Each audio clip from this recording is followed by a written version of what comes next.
Hit start. And today on Drone and Sundry's Bitcast, we're giving away 5 Bitcoin mined by Ian. I'm not giving away 5 Bitcoin. He's giving away 5 Bitcoin. Bruce says he's giving away 5 Bitcoin. That's because he's got 1,000 Bitcoin. I wish. Yes. I've started early. Hello, Lou. I've started early because Ian was talking about mining Ethereum. Bitcoin. It was Ethereum. It was too good a conversation not to start early. Louis, you must have started this. Come on, I've had the 3070 running all weekend. It's a good time.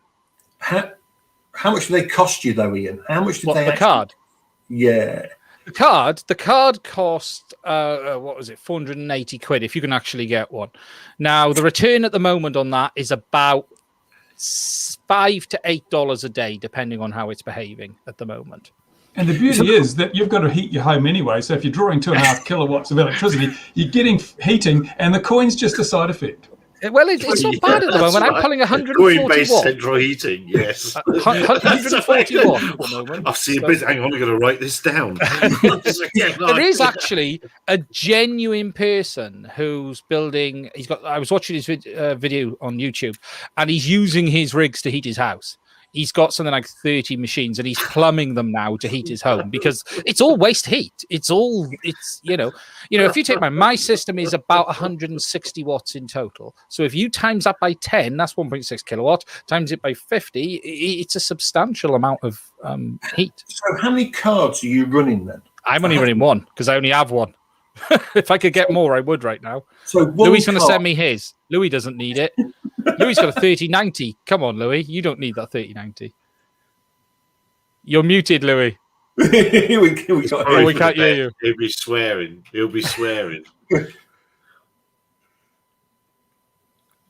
Yeah, you are muted.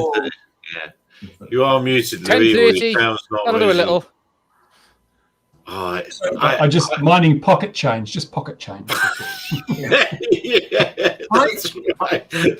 You always need change, don't you? You always need loose change. I don't get right because obviously people go, oh, Bitcoin, or whatever you're mining. Okay, how do you actually turn it into real? You can spend cash then. That's the question. How do you actually turn it? You just got to transfer it. It's think of it no different than buying currency in a different country. You're just moving it around until you move it into dollars or pounds or whatever you do it. Just like through exchanges. Now you pay a fee every time you do this. So, for instance, moving small amounts isn't necessarily worth it. You would have to move enough to cover your costs and things like that. But it's just transferring it through systems. There were ATMs as well at one stage. I don't know if those still operate. Yeah, there are companies that will give you a credit card you can move money to, and you can just go and spend it directly. Spending it isn't the issue. Really, it's not difficult now. So come on, you'll be able to go to Tesla and buy a car. Yeah. So yeah. I mean, Ian, so when are you going to do a video on mining then for us? I can't because the machine's mining. Mining, yeah. Can't do anything.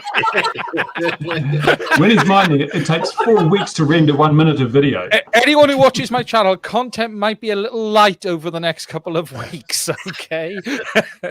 Hand on heart, if I could buy another card, I would invest 500 quid in it right now.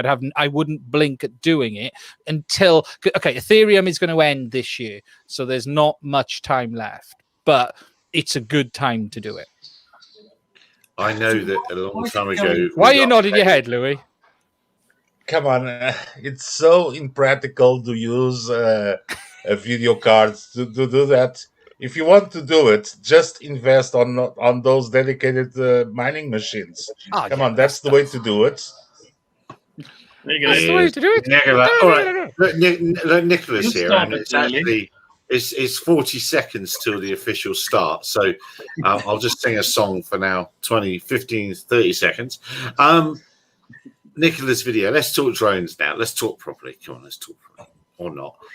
First of all, my review of the DJI FPV thing is crap. Right, that's over. Can I have it back now, please? Can I have it back now? Yeah. Why, Ian? Why that? Nicola put the better video out this week. Why do we want that thing, Ian? Come on, defend it. I think a lot of people will eat their words on this. It's really interesting. I did a video on Sunday. I've seen a real discontent in the FPV community over this. It's really quite funny to watch because everyone's going, it's ugly.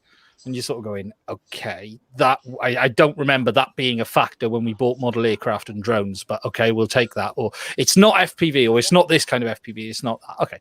This product is not for someone who has an FPV drone today. However, many will buy it, and I can tell you now, many will buy it anyway. But what it's are we talking about?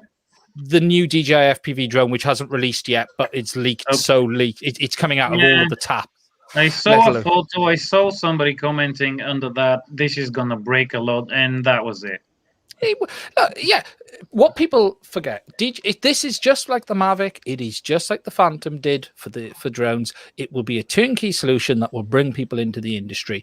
Now, the FPV community are playing the same right now as the model aircraft industry did when drones first come along. They're going to end our hobby. They're going to cause all of these problems. And to be fair to FPV, it has been able to sit on the side and say, look how safe we are as a community. You know, you've seen that. Well, it is true. Bruce has been a big advocate. But no, it's true, but it's not going to be able to say that soon, is it? No. Come on. And someone really, truly believes that that will bring a larger FPV community. Most of those that will buy it will put the glasses and crash it on the first corner. They won't, Louis, because it will fly like a Mavic out the box. You're going to have to really release the reins before you get to the acro. And we still don't know, is it full acro? I have a nice bridge to sell you. If you want it, I have a very nice bridge. I can sell you very cheap the bridge. Come on. That's...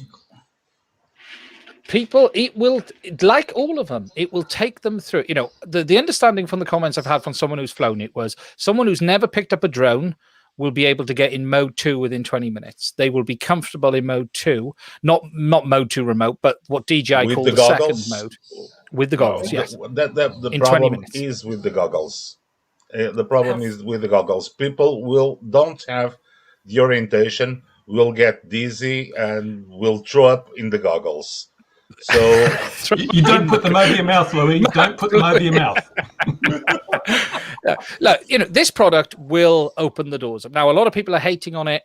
I already have heard, you know, JB, I believe, has said a lot of people will eat their words. It is interesting, though, the noise around it more than the product. The product isn't really special. There's nothing groundbreaking here.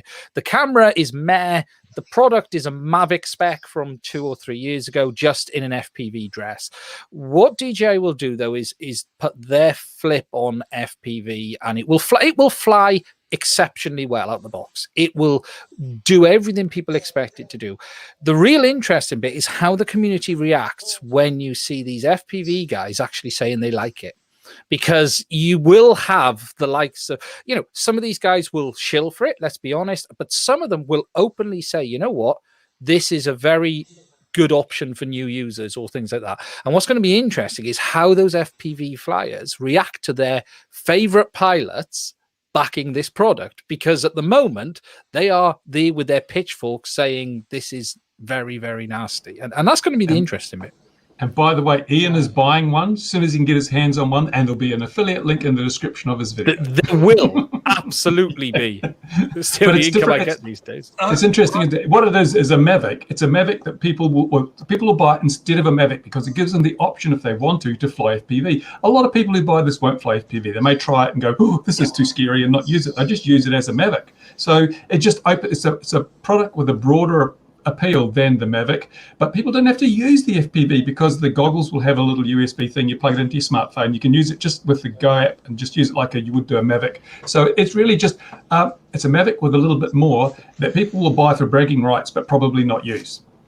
Yeah, no, I'm not a big FPV flyer, but actually, I can say after building FPV drones, racing ones, right, it can be a pain in the But sometimes for tuning the PIDs and stuff, okay, if you're not used to that kind of stuff, it used to be a pain when I first built them. I suppose now it's a lot easier. But for me, it just makes sense. Just buy one, have done with it. You know, it's the same issues, Mark.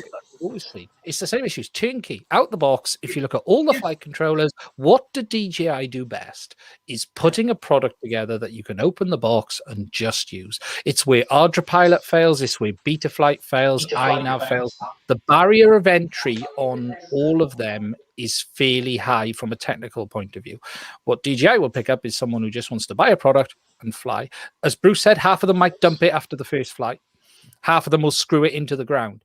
The one area I think DJI could struggle is the support of this and how they cope with the support requests. Because over the last 4 to 5 years, DJI have gone out of their way to remove the functions that people manage to crash with. So they first of all removed ATTI from most of their drones. It's not on the Mavic series at all. They then removed the CSC command because people were still managing to put both sticks to the center bottom corners whilst in flight. And now they're going to give people acro mode. And they haven't done anything like that for some time. So it's going to be interesting to see how their support structure holds up to that as well. I want to know, so you've spoken to someone that's flown it. Can you loop it or can you flip it? Will it flip? It has acro mode, yeah. So it has full acro, so I can, when I take it out... And it has DJI acro. There's some reasons I'm saying it like that, but for the most part, you will be able to do what you can do on a normal drone now. So bomb along, 50 miles an hour, pull vertical, go up, spin it, drop it straight down again, pull out, shoot off, do a full, well, a bad loop because it's a multi-rotor. It won't do a proper loop. All that while having glass, the goggles put on, full of and enjoying. Come on, guys. I can do it with a helicopter, so if I can do it... You know, there's a real issue here. This is the first product DJI is selling, which is out and out illegal to use on your own in country, and in most countries in the world. You know, most products they've sold have not required anything like this, and that's a problem in itself. And the range? 10 kilometers. Up to 10 kilometers. You know, people are going to get themselves in trouble with this little widget. And I want to know how fixable. I want to know how fixable it is. When it gets smacked into the ground, how much of a beating can it really take? You know, will it take it when we crack the arm or something? That's going to be the interesting bit. Or can we just buy a whole base unit and just plop it, the rest of it back together? Ian's going, no. There will be upsides and there will be downsides to a product like this. I do kind of wonder with these new EASA regulations whether like it's almost like a stunt they're pulling, giving us all the freedom we want so that someone's going to have an accident and then they can come down hard on us afterwards. Because, you know, like I swear to God, the Mavic Mini, like people seem to be flying them in all sorts of places. We're currently under lockdown.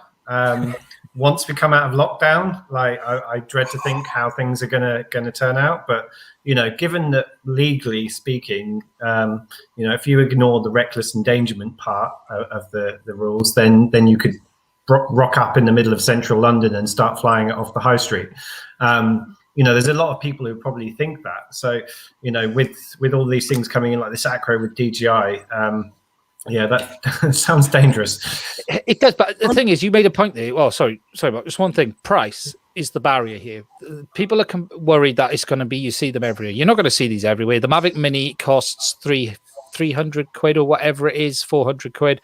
This is an over £1,000 product. You are not going to see these littered in the trees. This is you're more likely to see flying from the shelves. They'll be flying from the shelves because the racing copter thingy is over $100. 1,000.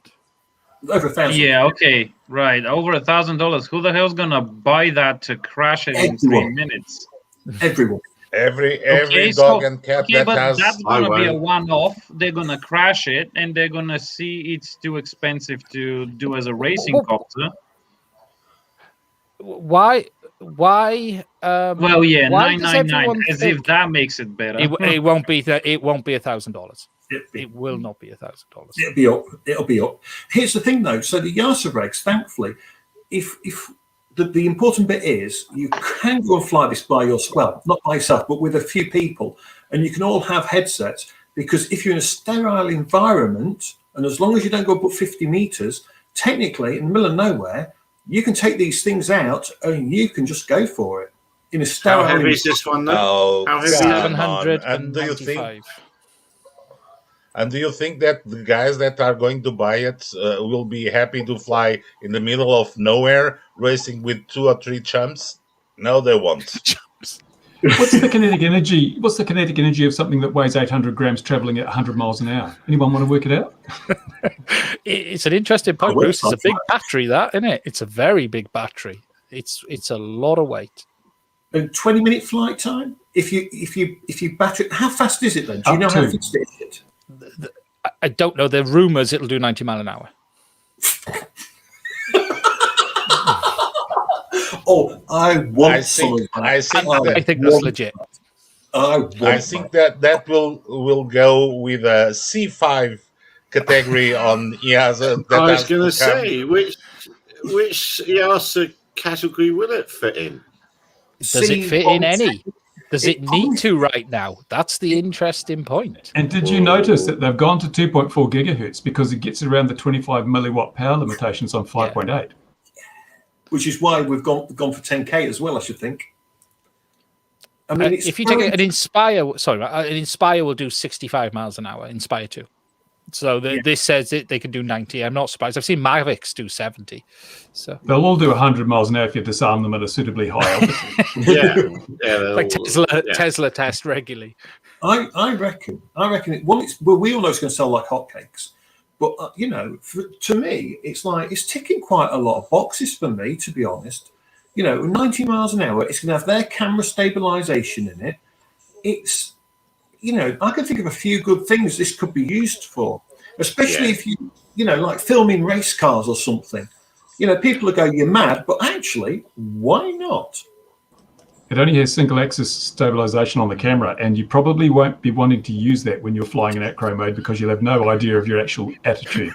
That'd be interesting to see what the heads-up display is like until we see, clearly what information it's throwing at us. Like tilt angle and everything. That'll be the interesting bit, to be honest. And can we adjust the camera? Do we know, Ian? I believe you can. There are things you can do. It's going to be. It's fat. It's heavy, and it looks like an alien. But it's quite small, actually. In real life. I hear it's quite small in real life. It's a lot smaller than it looks in the pictures. Apparently, on the inside, it is. It's like the TARDIS. The opposite. I'm also confident that 100% of people who will be flying them will have the spotter stood next to them, maintaining visual line of sight while they're flying as well, won't they?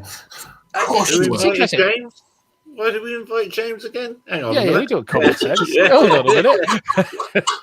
It's interesting. I keep seeing people crashing. People keep saying they're going to crash everywhere. I don't believe they will, because at the bottom, to get into that acro mode, you're going to probably have to sign your life away.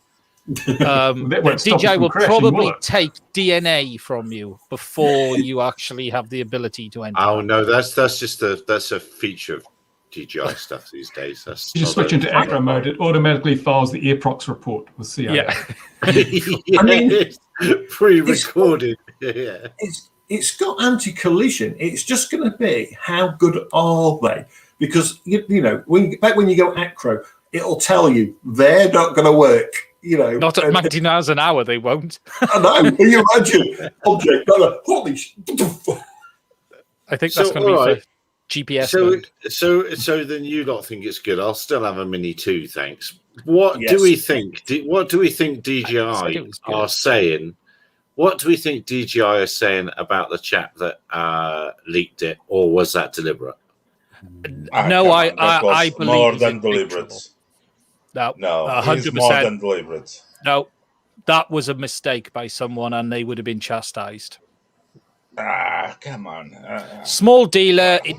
Leaks never have a source. If you want to see the legitimate leaks from DJI, you need a set of fingernails, hands in the court. You'll see hands. You will never see a person. That was a mistake. Come on. It was a not for sale unit, so yeah. Come on. Because they're all at dealers now. something. Okay, I probably shouldn't say this, but you've got to take into account this product should have been out a month ago. So the supply is well in place now for this. I really think that this was deliberate. They're testing the grounds because they have not committed officially, and the moment they release it officially, I believe that they'll have the EASAs of the world after them. How much does it weigh? My by the point way? of view. What's the weight of it? About 800 basically. 800. Oh, okay, so 795. so it's going to be It's in- 99% flown illegally, pretty much. Or you? So, But it fits in the C1, it will fit in the C1 transitional for now. No, it will be a straight C2. C3, I think, isn't it? Pick a card, any card. Is it But actually? these rules are so easy, aren't they? That's wonderful. Oh, system. yeah. They just roll off the tongue, don't they? Yeah.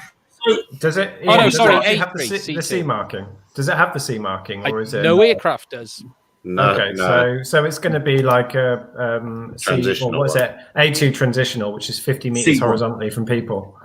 Well, it's oh yes, you're right. Yeah, it's 50 meters horizontally. So yeah, that's going to be almost impossible unless you're like up in the middle of a field somewhere. no, Article 16. You could use Article 16 hobby flying. Article 16 with a spotter. You could use it. 15 meters from people and 30 meters over flights. That would actually work. At 90 miles an hour as you go past the public spectator. Yeah, I think you are limited to about 40 miles an hour with those the C markings. But yeah. That's if the rumors are true. I don't know if that speed is true, but I've heard that more than once, which I wouldn't. Well, look, we all know we've clocked FPV drones at 100. They've been You clocked. do 120, 140 with the racers. Easy. I really think that if DJI officially releases the product, they'll be in for a lot of problems with authorities all over the world. That's No ifs on this one, Louis. It's coming. come on. It's like selling a gun without the trigger lock. That's what they're doing. But here's Someone the is. thing. It is legal in every country it's being sold to if you've got a spotter. There's only a few places where if you go out and you haven't got a spotter, you'll be illegal. So as long as you follow the rules of the country, actually and technically, everyone can kick up a stink. DJI might be pulling a bit of a smart one here because they're doing it before they have to rate it. So actually, they're actually maybe playing it a little bit smarter than we give them credit for, because they're going, right, okay, we can see all these new regs are coming. We've been designing this drone. We've got 2 years before it gets relegated far, far from people and all that. Oh, screw it. Let's release it now. Let's get it out. They might be playing a bit of a blinder on that front. I think that you could say the same about BitTorrent, couldn't you? Because technically it's fully legal, if you use it in a certain way, but you know that everyone who's buying it is probably not going to be using it in the legal way. It's Bruce designed. is unboxing one now. Bruce is unboxing one on air live. He is, yeah. White box. If Bruce had a white box and he just showed the corner and put it down again. Did Nothing to see here. Move along. Did Rotor Riot have the new V2 goggles? I would say this: anyone who's got the V2 goggles has the product. Has one. Yes, has one. Yeah, they got the V2s. They showed them in a video this morning. It's upset a huge number of people because they did a video called "The Top 5 FPV Goggles," which were really the top 5 FPV goggles that we sell. And of course, it's been labeled as an ad and a shill and all that sort of stuff. And I think some people must be very naive if they think that Rotor Riot's raison d'etre is anything other than to sell products. Well, absolutely. And that's what their business is now, isn't it? That's what they are. Look, and Louis now showing airline baggage. I'm not is that sure an another Mavic M200, Mini? Louis? Is that your M200? One of them, yeah. So, want me to unbox it? What's left of it? No. But the the thing is, go on, Louis, sorry. go Gary. No. I was just commenting that they will sell a lot. Yes. The problem is how are the points of sale going to handle the sale of this? Because it won't be easy.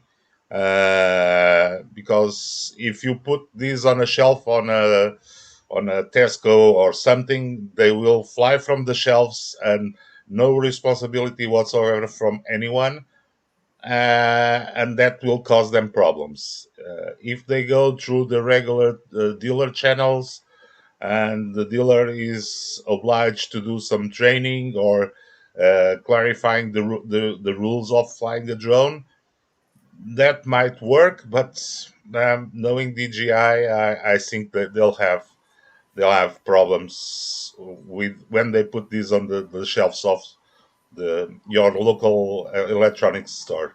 I bet they'll have amazing modes or lead through training or something like that. We got to give them some credit. I bet there'll be a raft of training to go through to work you up to that speed, drone racer. Rather, but there will be a number of people that go, "Where's the fast mode switch? I'm just going to put it in fast." I don't believe it's as simple as flicking a switch on the controller. I do believe there are some you have to fully. Yeah. I don't know if you can do it in flight.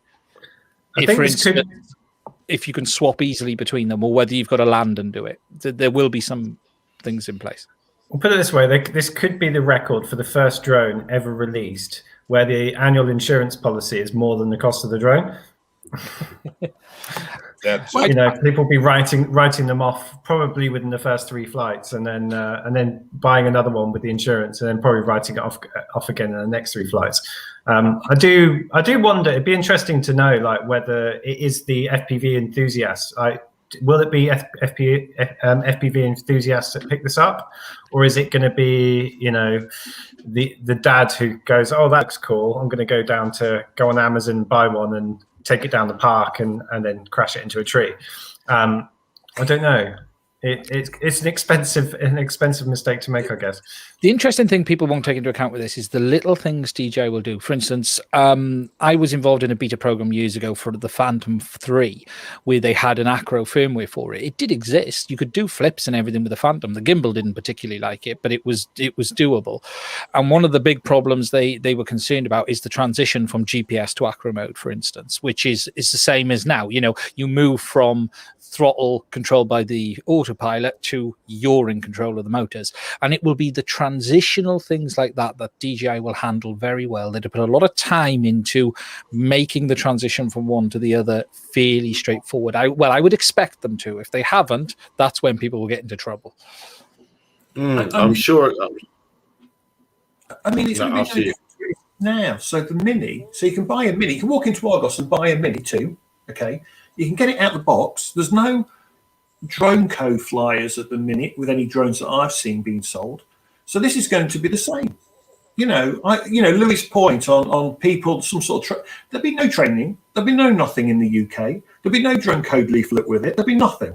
You will literally just walk into Argos, click and collect. You'll have it in 10 minutes. You'll charge it up.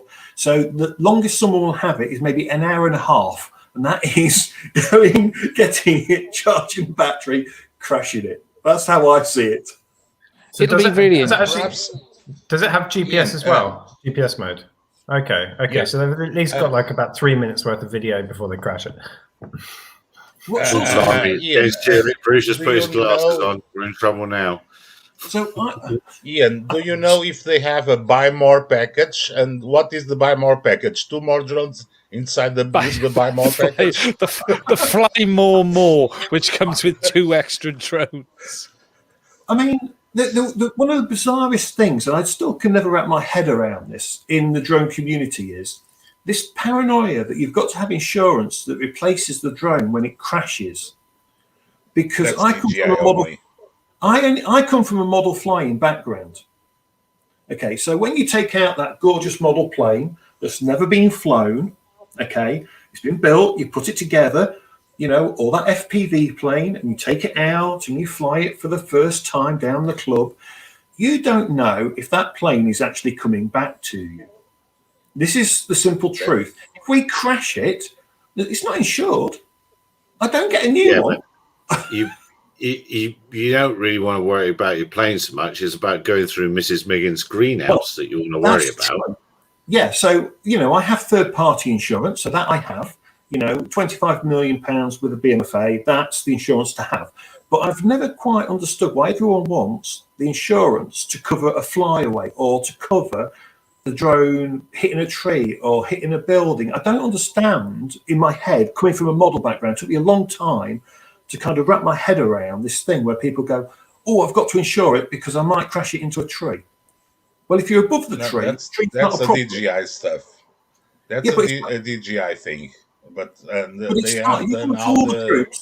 You go into Facebook, Louis, everybody wants insurance, but they want the bit that says, if I crash my drone, I can get a new one. I will, I've got some sort of cost there, maybe £100, but I get a new drone.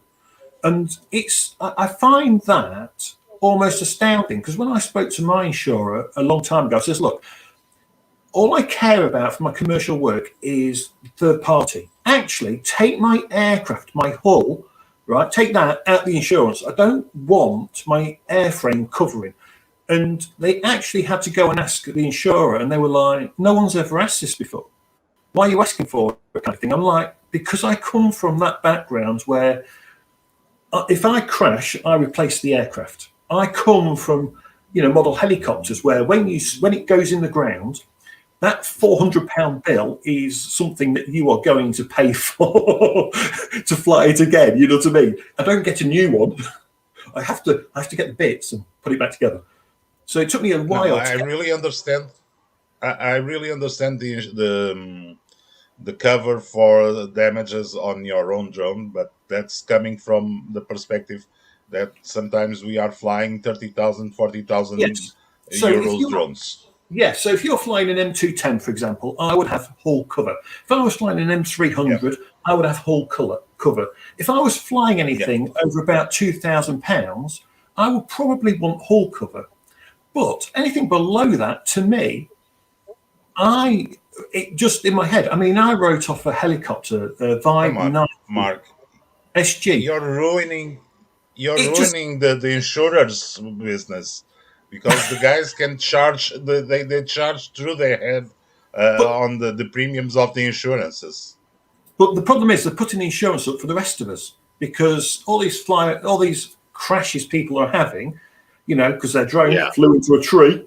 It puts the insurance up for people like me, and I don't think that's right. If you like, I think that anything under like 2K, I don't think the hull should be covered. To be honest, it sounds a bit harsh, maybe.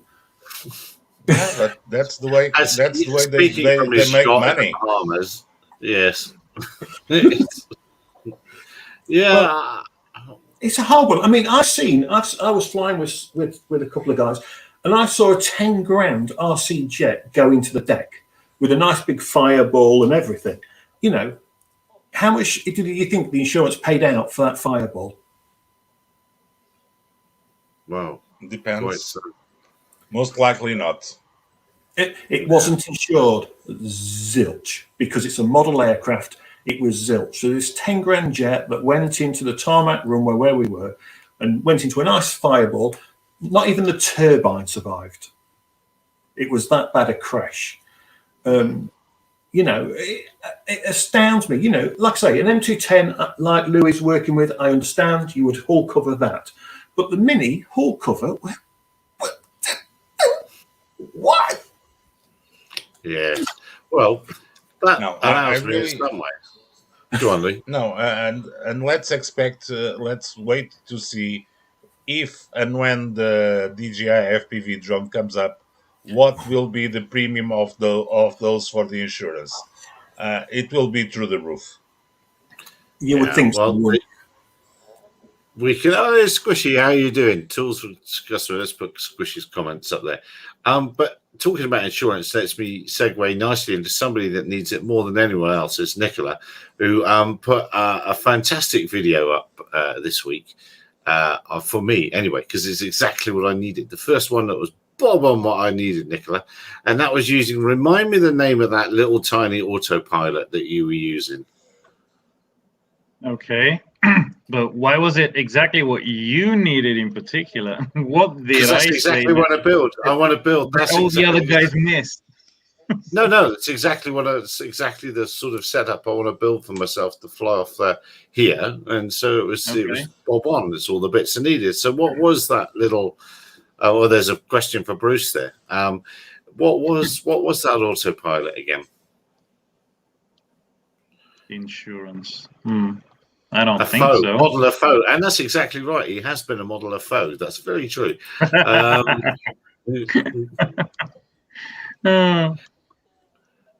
so which one was it, Nicola?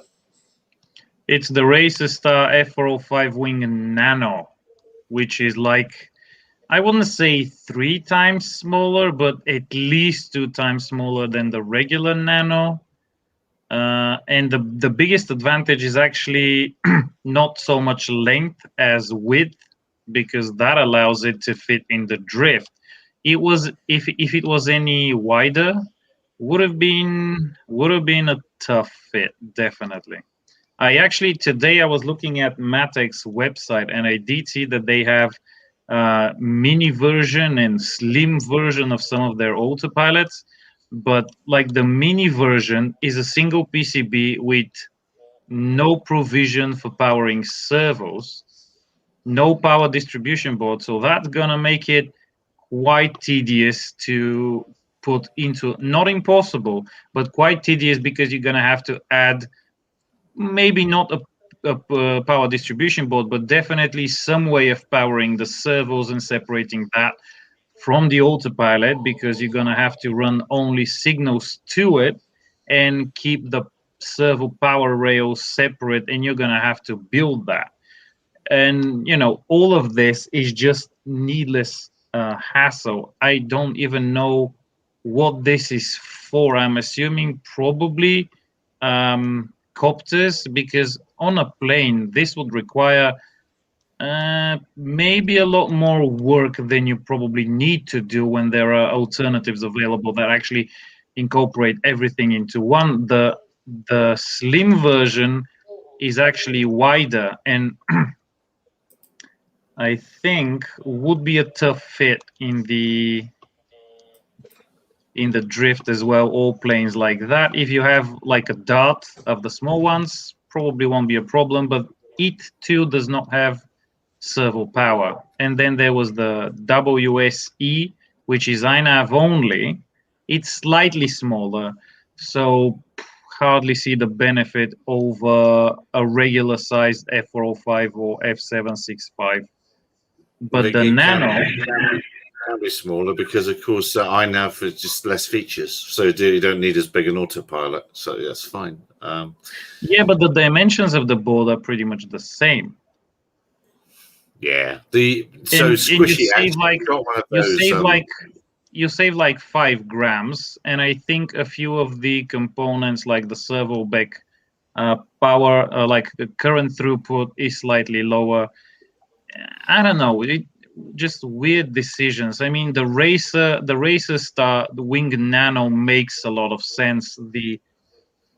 Maybe it's something I'm not thinking about. Maybe I can't just put it quite in context. But for me, at least personally, for what I do and what I'm planning on doing, at this point in time, the Matek Slim and the Matek Mini just make no sense. I don't know. Now, I can't place them anywhere. What again is the weight of that thing? Are you under 250 grams with it? No, I wish. Maybe if I use a very small lithium polymer battery, I would get it to 250, maybe. Maybe bring back the receiver. I mean the old transmitter, because I did release a bit after the video. I released the blog update, and in the blog update, as I was writing it up, and I needed to check on something, and I went to find the listing for that video transmitter, and it turns out I was trying to feed a 5-volt video transmitter with 8.2 volts, so it kept turning off. And I thought, well, this must be broken. Threw it in the bin, put in another one, which surprisingly worked because it was 7 to 36 volts, and thought nothing of it. And then I actually noticed that detail, so now I have to go and dig it out of the bin because apparently it actually is working pretty well, and that over voltage protection is pretty good. So AKK, job well done on that. Yeah, but maybe a smaller, lighter antenna placed better in the plane, a smaller video transmitter than what I have now, and a small LiPo battery, and I can get it under 250 with the autopilot in there. But flight time will be compromised compared to now. Just put RG saw in it. Yeah, just but add that heavyweight code. But it will have a full-fledged autopilot with all of the capabilities of even my largest plane, which at the moment is the Flying Dragon. Missions, everything. You've got the full deal, the real deal in there, in like a 20-gram package if we're talking the autopilot only. Might be less though. I don't know, but it's pretty nice. Chris is asking if you've tried the Zocht Copilot yet. You have, I think, haven't you? What do you mean yet? The plane we're talking about had the Copilot in it before I took it out to put the Wing Nano in there. And actually, my review of the Zocht Drift was with the Copilot in it, and I think I also talked about it in that video. Maybe not a standalone video of the Copilot, but I definitely talked about the autopilot because it did save the plane a few times when I did my absolute best to try and lose it. So I'm actually pretty happy with it. Tuning is done very easy with the potentiometers. Usually after my experience from years ago with the KK 2.1 boards that had the pots on them for calibration, that was not a pleasant experience. This, though, you can clearly see the effect it has when you turn the potentiometer one way or the other. And it's pretty easy and pretty straightforward to do. And the autopilot, for as far as my experience with it goes, is pretty good. Return to home works. Only issue I have with it is the lack of OSD. And that really, really, really is messing with my ability to really, use it. Maybe if you have a camera that displays battery voltage, at the very least, that's very least condition if you're going to be flying out of sight, because you go out of sight with no idea of your voltage, it's pretty much a done deal that this plane is not coming back. And that one would be hard to find. I know Squishy's got one of those. Oh, things. yeah. This one is pretty small, so yeah. I'd like to have one of those at under 250 grams. So that's what I was. It can be done. I think the new Zocht Dart can be made under 250 as well, and pretty easily. Maybe I've seen a few people do it. Shouldn't be that difficult to achieve. So there are options as long as you want to make it under 250. I don't really specifically care for it to be under 250, but every gram counts. But then I also want my performance, so I want my full OSD, I want a powerful video transmitter with a good antenna, I want my antenna tracker in there, and I want the flight time. So all of that takes its toll in weight. Is that This one under one is 250? Yeah, that's this one is under 250. Yeah, that one. I will. And what is the name of that one, Louis? Exactly, because I'm so up to date with this. It's really Dart 250. Dart. Oh, it's in the name then. Yeah. There we go. There's clues in the name. The clues in the name. All right. Well, that's very good. And then anything exciting on your workbench at the moment, Nicola? Anything new coming along? Yeah. I'm actually putting together a how-to for the Matek Wing F765 FPV-6X5, which I now have in 3 planes. I think that is after the Omnibus F4 Pro controller. I have 2 or 3 stacks with that one. I think the F765 is the most popular controller in my fleet, because I've got it installed on 3 planes. One of them is right behind me, has been sitting here all week. Let me see if I can. Yeah. Yeah. So that's a slightly larger version of what Louis just showed. It's the Aggressor. And I think it's maybe a meter wingspan. I'm not sure, but I actually like this one. But anyway, so I've got that controller in the Argbird VTOL plane. I've got it in this thing, and I've got it in the Flying Dragon, which is a 2.2 meter mapping plane, and has been pretty good. And I really like the large beck. And what I though find confusing is the completely messed up UART to serial mapping that they've gone with for this one, and as far as I saw, the H743 as well. On the F405, these things matched. Like UART2 was serial 2, UART3 was serial 3, UART4 was serial 4. Here it's like somebody played darts with the names. Like receiver now goes to UART6 rather than UART2. GPS is UART2 rather than UART3 and UART4. You know, just mix and match, not as straightforward as before. But you know, the controller itself seems to work rather nice. And like I said, I do like the more powerful back for the servo, because I take that as a redundancy feature. Has double IMUs, so there's a bit more redundancy there. And also it had like higher voltage input, which is also pretty nice, because you know, on the F405 you plug in 6S, you're at its limit. On the F765 you plug in 6S, you still have 2 more S to go before you're at its limit, so a bit better. Just pick up the different battery. Yeah. Yeah, people will do it. People will still do it. So now, well, that's your workbench. What about on the workbench of crashing in New Zealand? We've had some great videos recently, but I see you're back in the check shirt, so that must mean it's cold like it is here. Yeah. We've had really, really strong winds, actually. It's been like gale force winds for a couple of days, and it's been raining, had a lot of rain, but the sun's come out now, and it's starting to warm up a little bit. But the weekend's looking good, looking fine and calm, so we'll go out there and break some more stuff. And what's the status of the airfield? Open, closed with crosses, closed with no TAMs, opened until Ron gets yes, all of rain. those. Yeah. Well, there was drag racing on the weekend. There were no crosses to be seen anywhere. And a plane did land while the airfield was officially closed.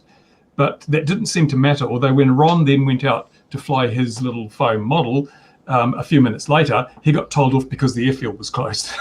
Like, oh, God. It is unbelievable disorganization, chaos, and the inevitable will happen. Maybe it won't happen today or tomorrow, this weekend, but it will happen, and that's very unfortunate. Does seem a chaotic situation and such a great resource for the town. It seems a shame not to run it properly, but there we are. We shouldn't get into local politics, I suppose. You're not allowed to anymore because you can't ask any. Absolutely, I can't be heard. Can't be heard. You can't be heard. What other stories have we seen this week, gentlemen, that we should be talking about? You're not supposed to do that. Well, there was Altitude Angels pop-up UTM thing they did today, wasn't there? Oh yes, that's right. That was very good. And Richard's sleeping. He tells me he's probably lurking in the comments. Yeah, I mean that was. Did you? I went to that. Did you go to it, James? I didn't. I missed it. I had way too much work on. I'm meant to be doing work now, but I need some kind of respite. But yeah, no, I know quite a lot about the project already. But yeah, I think it's the idea of being able to do a pop-up UTM in controlled airspace to enable sort of deconfliction and keeping drones away from manned aircraft. That's about the limit of my knowledge. So I'll have to hand over to you now, Gary. Yeah, no, that's about sums it up. And there's lots of patting on backs and jolly good, well done all around sort of a things. Something's got to happen. I suppose the rubber meets the road really when you're actually talking to, because they did it. It's done in Turkey, and it was done in segregated airspace, so the air traffic navigation services didn't need to get involved with it. So, yeah, perhaps it's not really the same as doing it in the centre of London or something like that. I do know with was it Adnan, who's the guy at ATEX sign. That thing is an absolute beast. Like it's about I think it's about a 5 meter wingspan vertical takeoff and landing drone, which is I think it's actually the largest VTOL drone of its class. Apart from like Harrier jump jets and stuff like that, I think it is actually the largest vertical takeoff drone, as far as I'm aware. I could be wrong on that, but yeah, it looks like quite a nice machine, and certainly, when you combine it with the UTM, it looks like a formidable sort of solution. It was quite a chunky. Go on. The question: are UTMs really required? Oh, well, that's a bit of an existential question, isn't it, really? Well, I mean, I've flown, I don't know, I'm sure James has as well. We've probably both flown in controlled airspace, be it Class D or in flight restriction zones. Okay. Now, amazingly, I don't know about James, but amazingly, it's you phone up someone, you tell them where you are, and you fly. It's astounding that you're under the circuit that's 800 feet. I'm at 400 feet, so there's a 400 feet buffer. It's amazing, no one died. But I think only a matter of time. It's only a matter of time. But again, my thing is, shunt all drones and all manned aircraft. All we need is a transponder on the drone that pings out that we can all see, so everything has electronic conspicuousy, right? Therefore, the remote pilot is they are responsible for the flight. UTMs are therefore now extinct in respect of being needed. They're only going to be there for fleet management. So if you're a big company, you could have 1,000 drones. The UTM becomes fleet management for them. However, if I'm flying my drone, all I have to do is be able to see where they are. They see where I am. What's the problem? See and avoid. Well, you need a conduit. Sorry, James. You need a conduit for that data, and perhaps. No, you don't, do you? Because a UTM, right? If you've got some sort of transponder, electronic conspicuousy, it doesn't matter where it's pumping out to, as long as I can see it on some sort of device, or it might be. It could come upon the DJI in the future, and it goes, "Oh, there's another drone, and it's 200 feet above you, and you're below it." So, I think in defence of UTM, I think where UTM really comes into its own is around the automation piece, and you're seeing it with drone in a box type solutions. Is when you've got a remote drone operator wants to take off. They don't want to have to go to a different website and check to see whether there's like a restricted piece of airspace or a NOTAM being put up over their box. They just want to be like, can I fly, yes or no? So there's that. There's from a flight planning perspective, there's that part. Yeah. The second part is around automated deconflictions. So I think I agree with you. I wholeheartedly agree with what you're saying, Mark. But I think the role for UTM is really around trying to automate this stuff. I don't see it as necessarily a BV loss enabler as such. I think it could be a BV loss enabler, but I think it's more of an automation function is how I would define it. Well,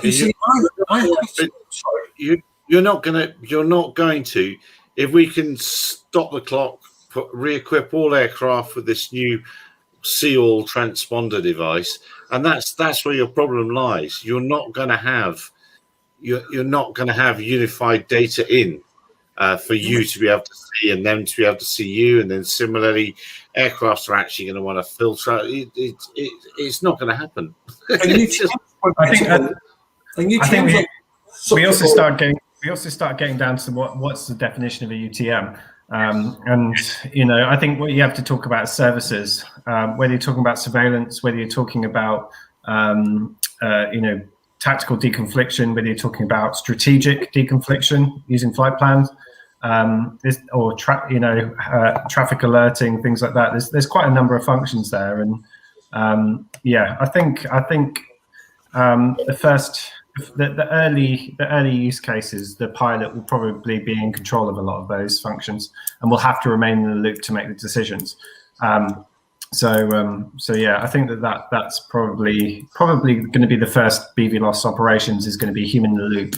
It's not going to be fully automated, but over time, those will become more fully automated, I think. So that's kind of my point. The fully automated ones, the UTM becomes a traffic management system. So I can be flying, right, and I can be flying within my 500 meters or whatever, and I'm doing my flights. I shouldn't actually have to care too much about, because I can see my aircraft and I can avoid it and I will move out of the way. That UTM will never know my decision. That UTM, as it sees my aircraft or won't, it has to then go, right, okay, well, do I turn left or right? But then if I pull back and it turns right and I'm coming the same way, the UTM is going to go, oh, crap, now what do I do? Do you know what I mean? It sent the instruction, but it sent the wrong instruction because I've moved as well, because I've seen them. But if we all have transponders, right, this little fella will deconflict itself. It doesn't need anything more. No, because it doesn't transmit. That one didn't transmit. It only receives. It's only ADSB. But we could add the feature, is what I'm getting at. We could add that transponder option to it. But there aren't enough codes to do it.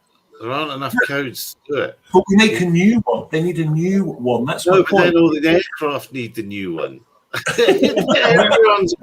Well, where things are going, within ASTM, they've talked about using telemetry link for drones.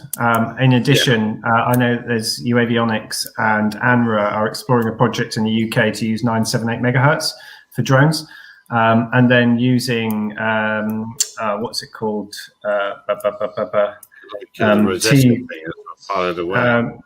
Something like T something, traffic alerting system.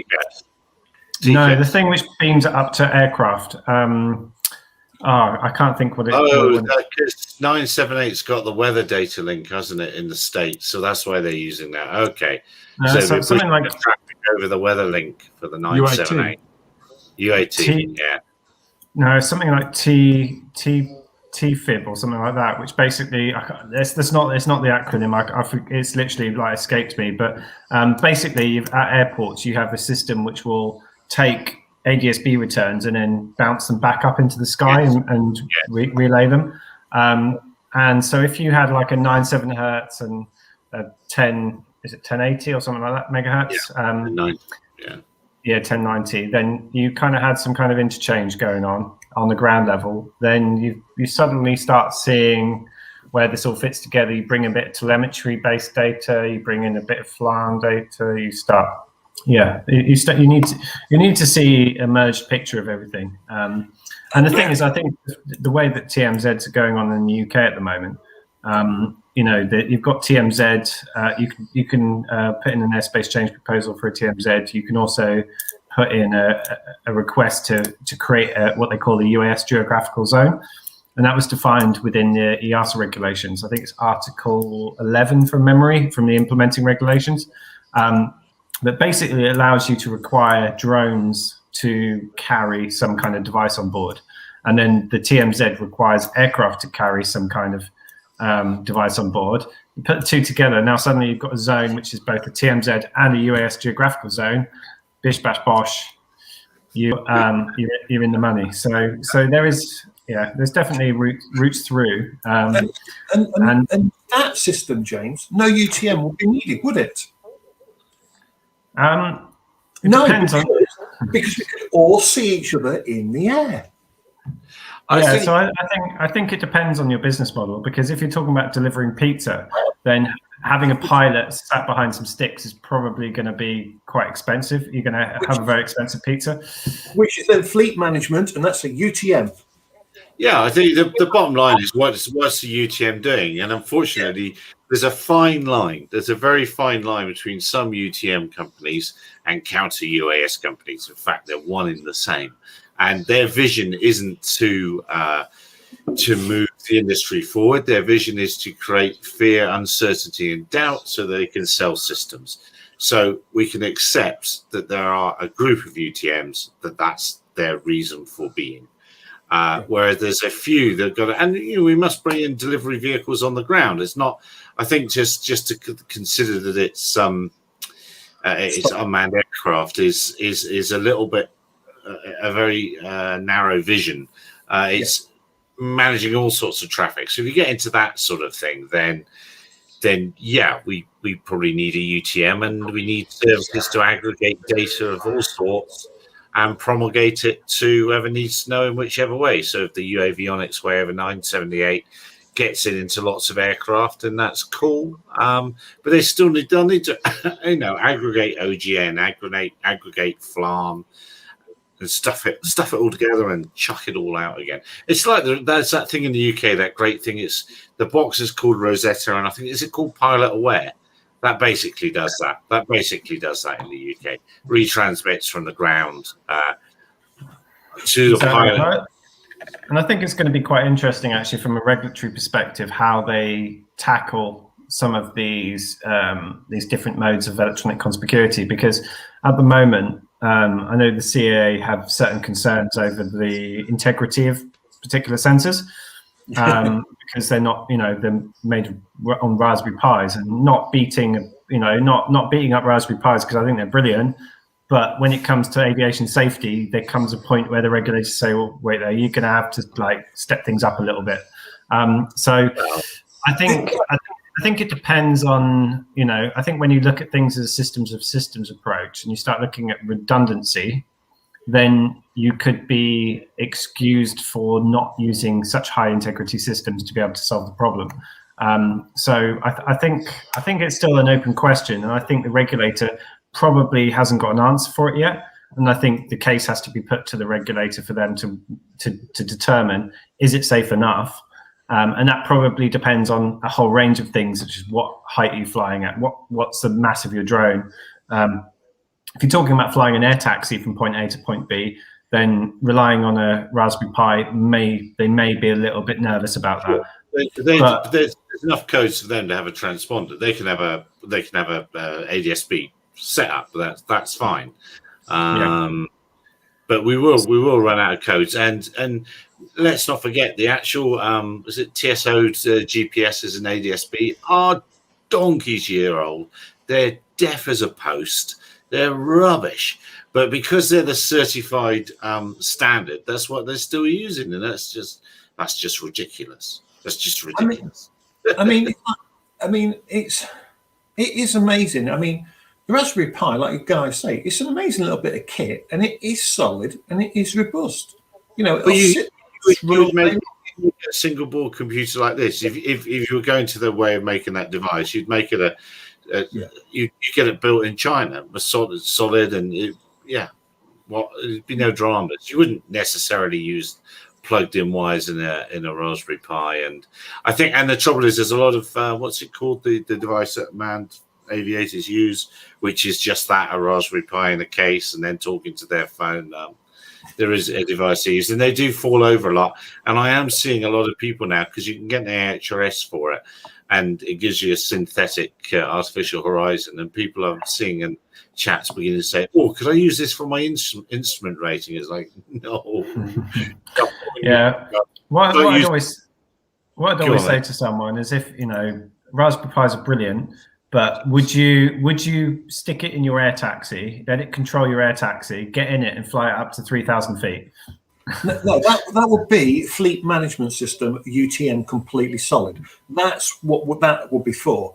It's UTMs. I think should be all about fleet management, and nothing else. Everything else should be transponder. The CAA needs to actually take a step back and then look at the picture again and then step forward and go, right, this is what we need to do by 2030. Everything in the sky is electronic conspicuously. This is a standard. That's it. Well, I think at the end of the day, Mark, the ones that will survive will be the ones that have got a bigger vision. I think we're going to see in the next 2 years plenty of UTMs that stood up go pop. I think there's going to be a queue of them.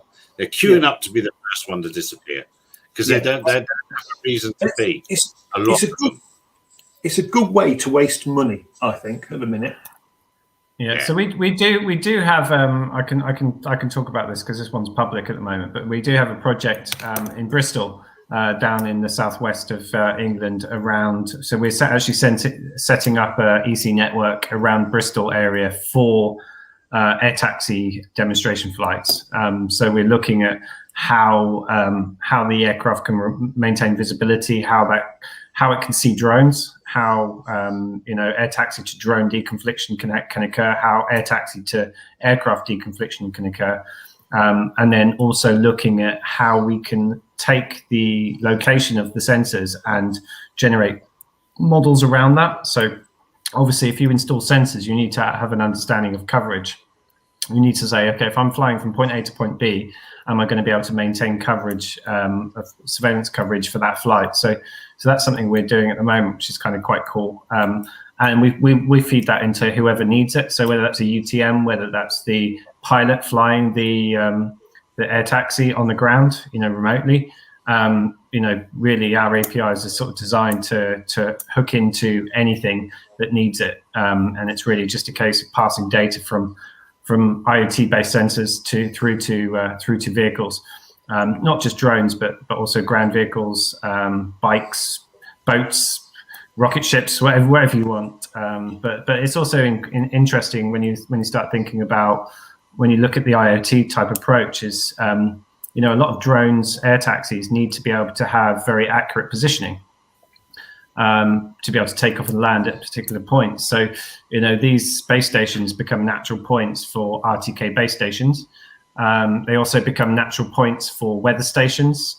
So when you start looking at it on that front, to be able to go and get a clear picture of your flight, and to be able to get accurate navigation, accurate weather forecasting, accurate surveillance for your flight, you can start seeing all of these pieces start coming together into a clear trusted airspace picture is the term I'll use. So it's a bit like, sorry, Mark, I'll let you go in a second. It's a bit it made me think of the gold rush. Then everyone's going for the vehicles and all that sort of thing, where it's shovels, beer, and prostitutes where the money's really made. And it's that end of things, really, isn't it? It's the raw data to support the actual flights rather than rushing after the gold part. Sorry, Mark, after you. Well, I was going to say, deconfliction with drones, so that should be fairly easy. Unmanned aircraft, James. So if you went to 600 feet, which is 200 feet above drones flying, and then you're 200 feet below manned aircraft flying, because they need to stick to above 1,000 feet, typically above manned, above settlements. Actually, if you put your drones at if you put your air taxis at 700 feet, that gives you a nice separation both ways then. And if your system can keep the aircraft 200 meters apart or 300 meters apart, because GPS is only 4 meters out at the best of times, you could quite happily have a two-way system going quite nicely at 250 meters apart. At 700 feet high, you'd be laughing. You could even offset it slightly if you wanted to as well. That would actually work for you. I mean, I like your RTK idea, but is RTK needed? It depends. It depends on what application. If you're talking about delivery, drone delivery from rooftop to rooftop, then being 3 meters out on your landing could be a bit of a problem. So you want to land on a landing, and to be honest, some of these, I think the RTK approach we're not just looking at that just for drones. Like, drones is one user of RTK, but when you start looking at agriculture, farm robots need RTK. You've got a range of different things. They're not in cities, so that's not it.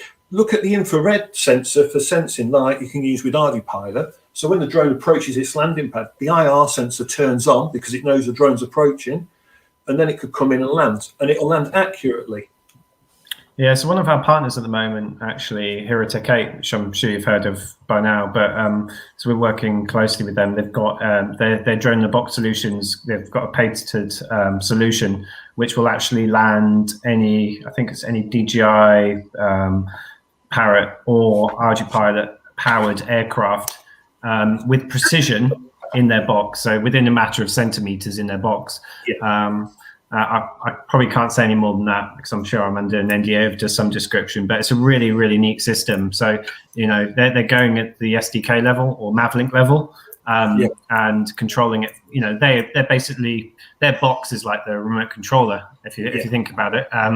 That's the way to think of their system. But and then it will do the precision landing into the box within a matter of centimeters. And then it shuffles into position for recharging. But I think RTK.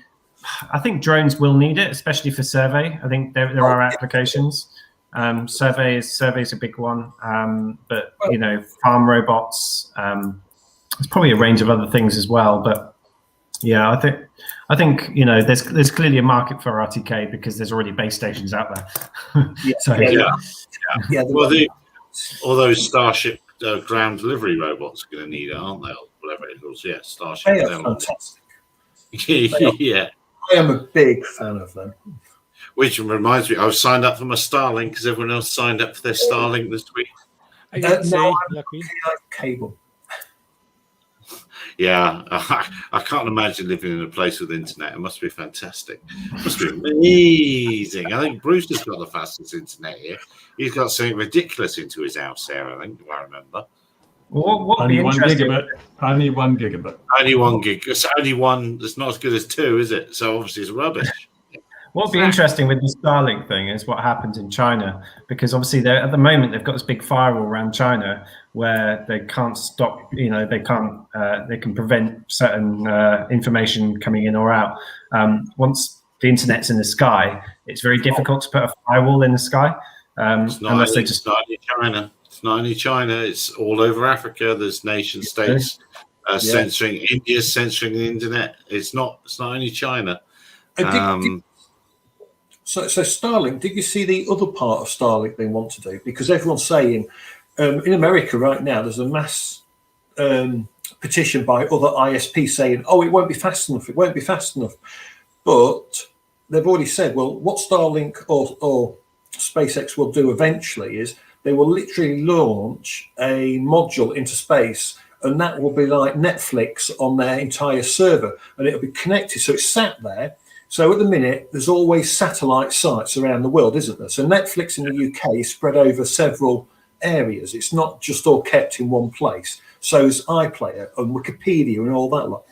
And they're saying what's going to happen is there'll be an entire satellite up there with just full of hard drives, with all the data on it, just ready to stream to make sure that the lag time, it just basically disappears. And they reckon it'll really quick. Yeah, they're complaining because he's had 600 million in funding from the US government, which they wanted themselves. Yes. And they've gone, oh, Tesla are not going to meet. They've commissioned a white paper from a science company that says Tesla won't meet their service agreements, yet none of the providers actually meet the service agreements themselves. But it's a typical, it's all about coin. That's what it comes down to. Well, the second, he took it all the way back around to coin. That would have been a fantastic point to leave. But here, on the day of the announce, our where you were in cities, some people are lucky enough to have fiber. They instantly said, "Oh, I tell you what, we won't match. We won't put the price up, but we'll match the speed." So they went from generally 5 or 6 megs to 50 megs. We'll match the speeds straight away as a reaction. Just the announce. So already, if you're in the city, just the announce and the ability to sign up for $99 has disrupted the market in South Africa. How much is the kit, Gar, for you then? So how much would the kit be total?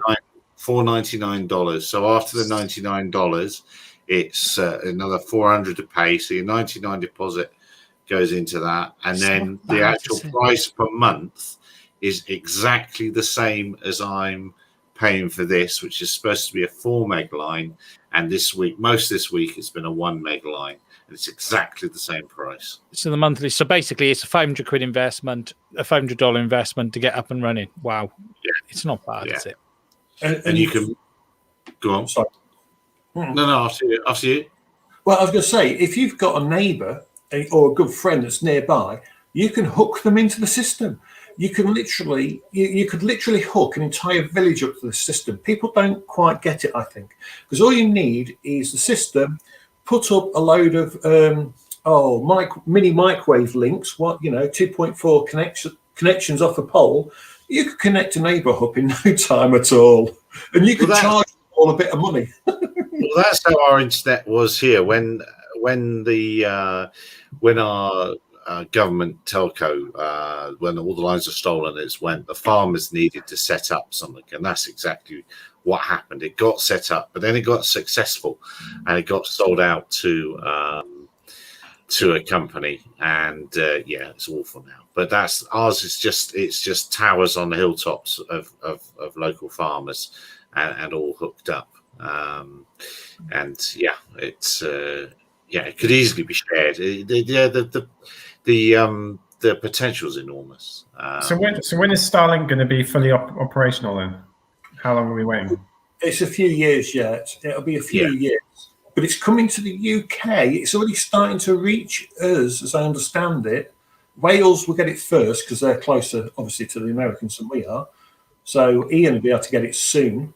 But it won't. I mean, a lot of places in the UK. I mean, it makes 0 sense for Bruce to have it because I don't know what his 1 gig line costs, but it makes 0 sense for him. And I can't think. I mean, it's not that bad in the UK, is it? It wouldn't be worth it, probably for me. I need to have a look at I haven't seen what the UK pricing is. What's the speeds they're saying? What are they predicting? 50 to 150 meg, and it wouldn't be worth it for me. I may as well stay on fiber. I'm looking for fiber to the premises next. I got fiber to cab, so I'm looking at that. So I'd need. The interesting thing, I'll stop me if I've said this before, but the fiber line that lands in Durban goes up to Joburg, 500 kilometers, goes up the highway, and when our local internet from farmers was built before that line went in. But when they put it in, they said, "Oh, we'd love to have can we have a break in that line going up to Durban, please?" And they said, "No, you can't, because we're not going to break it going up to Durban." And then the local farmers here said, "Well, I tell you what, that's going to break an awful lot it's going to be a lot of holes in that line unless you manage to break it here." And we've got the only break in that fiber line is a cabinet by the highway just up here for us. This is an interesting thing. I'm just looking at it now, and it's coming to Wales at the end of the year, but it's £90 a month, and that's where the problem is going to be. It's okay on average. That's probably 4 times the cost of standard broadband over here. Okay, it's going to work for some the rural guys who can't get it already, but it isn't worth it for cable. Well, nothing's very far away in the UK. Everything's really close. Well, the problem I don't know. I live in London, and I can't even get 4G in London where I live. Like literally, I don't know. I seem to be surrounded by some massive Faraday cage or something. Because James, I can get you live in one of those slums. Is it the James slum where you live? Is it like the homeless people in the streets? It's between the brick buildings when he's sleeping in the alley. Yes, not that's able right. to get coverage. That's Sorry, right, yeah. James. We couldn't resist it. Very, very hard. James, I can get 4G, and I live in sheep country. So surely you should be able to get it in the city. I thought, given the COVID levels, that 5G was prolific through the UK. That's why you've got the COVID, isn't it? Yeah, it's just because I live in one of them sort of modern buildings, Ian. Not just a shed in the back garden. See, 4G, James, 4G. The thing is, right, in the UK, people think the UK is really, really good for 4G or this, that, and the other, 5G.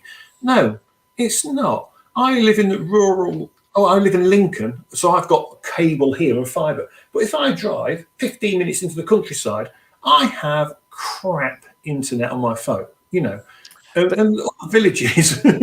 They are going to get a lot of people, man. I'm just looking at this in Wales. So it costs £439 for the kit plus 54 quid postage because it's big. I don't know if you've seen the power supply on this thing is monstrous. It uses some power. I was watching the Linus video and he did read the wattage out and it was shocking. Imagine how many Bitcoin you could mine with that power, eh? But £89. There's it's 4 times the cost of traditional broadband. But there are a lot of people who will be happy to pay that if they get the speed. He is going to make a fortune off the back of this. And was it Amazon are already complaining as well, aren't they? Because they want to put their own up, but they can't get it up in time. He will have covered Europe by the time anyone else has even started to build a network. It's the thing is, though, Elon Musk is the kind of guy who will just be like, open source it all. Like, he's he's the kind of guy open source it. He steals other people's ideas and calls them his own. He's not an open source guy. I don't know. I think he's quite a disruptive person. He's disruptive in his own benefit. He's disruptive in his own benefit. What he has done here is the same as what he did with Tesla. What made Tesla so successful very quickly now is the charging stations. And what he was very clever to do was create a network that no one else had. No other manufacturer can even compete with right now. And whilst there are other third-party ones, it's the stations. The cars came later. These stations were going in everywhere before we even seen the cars in the UK. I was going into services. I used to travel the country in a previous life. And you were looking going, why? I've not seen a Tesla. And then suddenly, 6 months later, they're freaking everywhere. So again, it's the same with this. It's the infrastructure. You've got to look at some of the decisions he's made, though, which is around decentralization. He gets the idea of decentralization. I think this is the key trend we're going to see over the next 10 to 15 years. We've seen the internet trend over the last 20, 25 years. I think the next trend is the decentralization. You've seen problems with the likes of Amazon. Basically, it's like that network approach. It's like you create a network and it's a battle to basically own the network and to dominate the whole market. And that's what's happening in a lot of industries. You've seen it with the social media companies. You've seen it with Amazon. You've seen it with a range of different companies. But Elon clearly understands the idea of decentralization. He just invested, $1.5 billion in Bitcoin? Yeah, that might not be the best move, but we'll see how that goes. The funny thing is with it, the Tesla, if you look at Tesla, it's not the best car. It's actually a pretty poor car still to this day. There's nothing that VW, Ford, or Vauxhall or GM can't do. There's nothing in that car. We're talking Apple. Sorry, it's the why don't they do it? Of Apple. Because they didn't have the balls to go out and put the network in place like he did. Come on, have you seen the ID3? It's ridiculous. Yeah, it's crap. Come on, the ID3 is absolutely ridiculous. The guy has them cornered, and now that the new version of the Model S with how many miles of range? The new one 700 miles. Phenomenal. Yeah. Come it's on, great. That kills it. The other guys must be. The thing is about Tesla cars, right? And this is why they're so disruptive. Not only did he put the charge stations in first, okay, so Elon saw ahead. So when Elon joined Tesla, because he wasn't a founding member, okay, he joined Tesla, he invested a lot of his own money, became on the board and everything. He built a network. And then what he did is he got the cars, but the cars do something that no other car had done before. And that was literally, it could sit on your driveway, it connects to the internet, it gets a free update. Before now, you had to take your car back into BMW or VW to get a firmware update to fix a problem. Now you don't. Tesla, it connects, it uploads, it sorts itself out overnight, it reboots itself, sorts itself, and you get a better car for zero money. And you never even left your driveway. It's a good thing Microsoft aren't doing the updates, because you'd be driving down the motorway and all of a sudden we're updating, blue screen of death into the banner, into the divider, and the trucks have you everywhere. Seen? That's funny, Bruce, because Ford use a version of Windows on their in-car entertainment system, and it has a habit of blue screening and comes up with the blue screen of death every now and again. It's quite a funny scene. No, I agree, Mark. And there's a cracking video if you look at all of the Teslas updating in the car park. There's like 1,000 Teslas upgrading in a car park, someone recorded with all of the lights flashing as they're doing it themselves. But this is nothing they couldn't have done. The problem with the car industry is it didn't want to make the move. They all could have done this. They were all capable of doing what they did, but they were trapped by their own imagination, and that's where Elon is at his best. Is he does whatever the hell he thinks is a good idea, and he doesn't care, and says whatever the hell he thinks is a good idea. For good and bad. Do you see synergy there, though, with the traditional aviation companies who are making traditional aircraft versus those who are making these electric VTOLs?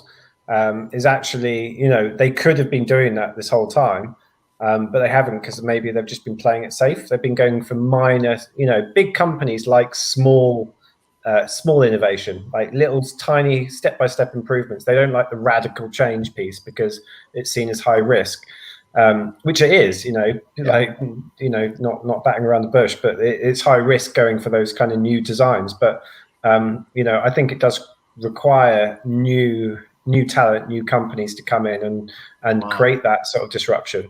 Because someone is going to reinvent the giant telemaster soon for delivery drones into whatever. Now, what's Brucey doing? I think he is disruptive, isn't it? He is disruptive. It's going to be a rat. Is he watching this in HD in his goggles now, or is he watching that VR porn that was mentioned earlier? He's looking at the new Tesla. There we are. Yeah. If you look at what Elon does, he is disruptive. Everything he does is disruptive. He looks at something and does completely opposite to what anyone else thinks, says, and does. Some of his stuff you can't agree with. What the guy is someone who isn't afraid to make bold decisions, and he's changed the world as a result of it. And let's bring it back to our world a little bit. Let's say Vertiport Africa extends out and wants to put some delivery ports somewhere else in really properly remote places.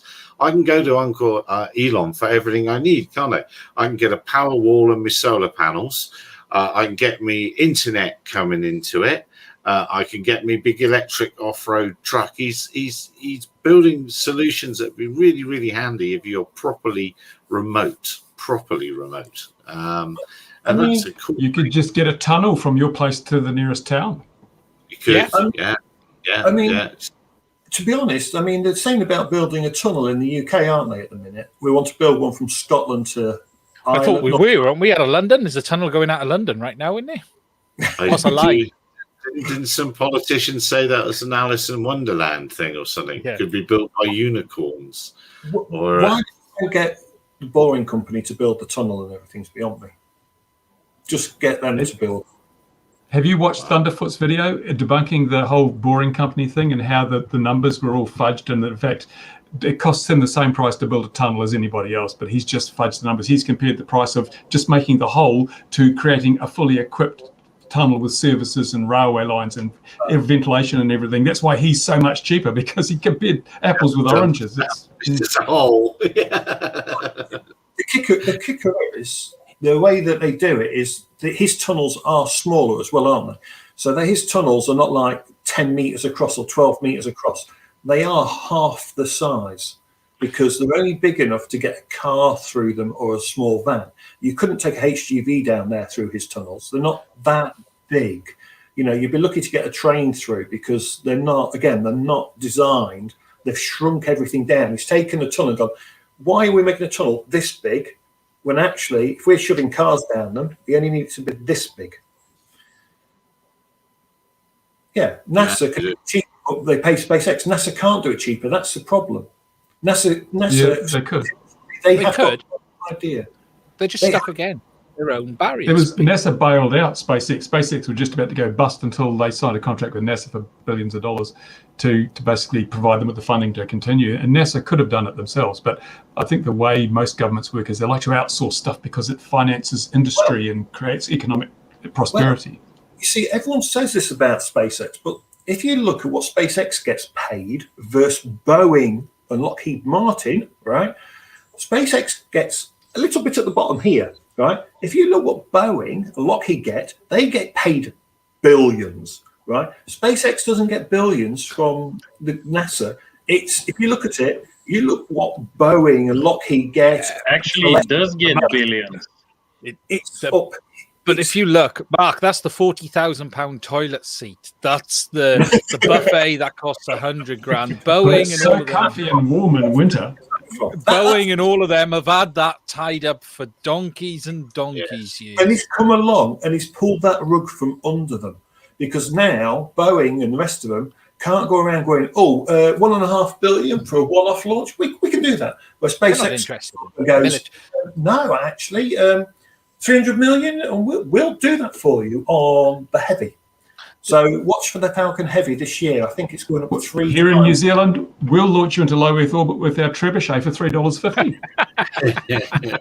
Hang on a minute, isn't there a great space company out your neck of the woods?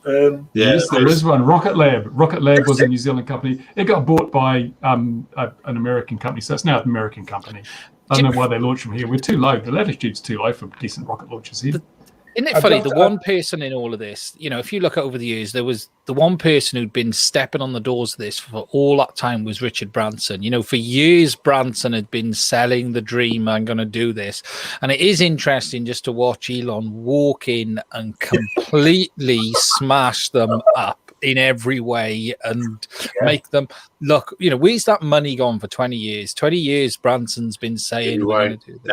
No, he won't. Ken Moller. Let's not forget Ken Moller, the man who led the flying car charge, $220 million over 20 or 30 years. And look where he is now. God knows. But this is what happened. This is what happens when you go and get an engineer in charge of a business. Because I don't think there's an engineer. He is. He's not.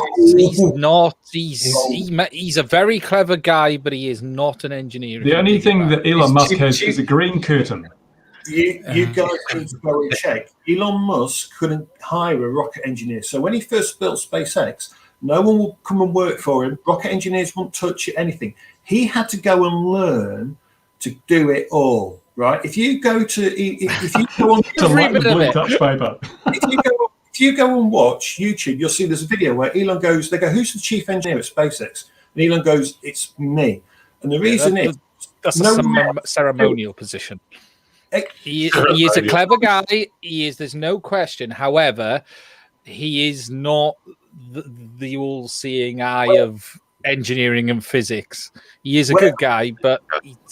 He's skilled in optics and smoke and mirrors. Well, I suggest you go and have a look, because Elon did say if someone else is the chief engineer here at SpaceX or knows more than him about the engines, he says they will shout up about it. He was pretty much... He's a clever guy. Okay, there's a cracking interview with Jim Keller. Okay, Jim Keller pretty much invented the current computer CPU race, but he also created Autopilot for Tesla. And he said one of Elon's biggest strengths is most people look at a problem and figure out why they try to look at it and say what will cause them problems. And Elon looks at the world very differently. Elon looks at it and says, why don't we? It's a hard term, but he says there's no barriers in Elon's head. He looks at something with no barriers. He doesn't care what it is. There is just no barriers. A barrier doesn't exist. It's a mindset. His number one question is, what's the biggest problem in the world right now? Yeah. And then he goes, right, I'll go for that one. Yeah. It's like most people are like, okay, what's the best way to make as much money as I can right now? And then they go for that problem, whereas he goes for the hardest problems. And like, I'd have loved to have heard that conversation. When he left PayPal, the conversation he must have had with his like financial advisor after he left there is like, okay, so what are you going to do with all your money? I'm going to start a rocket company to go and fly to Mars. I'm going to do an electric car company. And I think the solar panel was probably the most feasible looking solution company, but it's actually the worst of the three. And people forget PayPal was his second company. He sold a company for over 200 million before PayPal. He'd already made a company before PayPal even existed. And he's there's no question he's an interesting and extremely clever person. Probably will go down as one of the greats of this period. But he is also, as Bruce said, very good at selling himself, and you know he's manipulating markets. We are singing pomp and circumstance to Elon Musk. Come on, what are we discussing? I don't think. Oh my God. I think the thing is, I don't think he's manipulating markets. I think he's trolling markets. He fucking Like, that's the is. thing. It's like he's not manipulating them. He's trolling them. He's basically like just like having fun. Like that's what I see it as. He's just like, okay, well, if I can go and like make the price of something like 10x like overnight, then it sounds like some fun. I might as well do it. I can guarantee he's making something out of it. Probably, but like when you think about the whole investment in Bitcoin, all I'd say is, Gary, don't sell it yet. You know, if he's just invested 1.5 billion in it, I don't think he did it to make a loss. He's back in Dogecoin this week, which is a coin that was created for fun, and he's now back there. You know, doesn't that point to the absurdity of it all? That thing now, because I live a very sheltered life. I don't understand any of this really.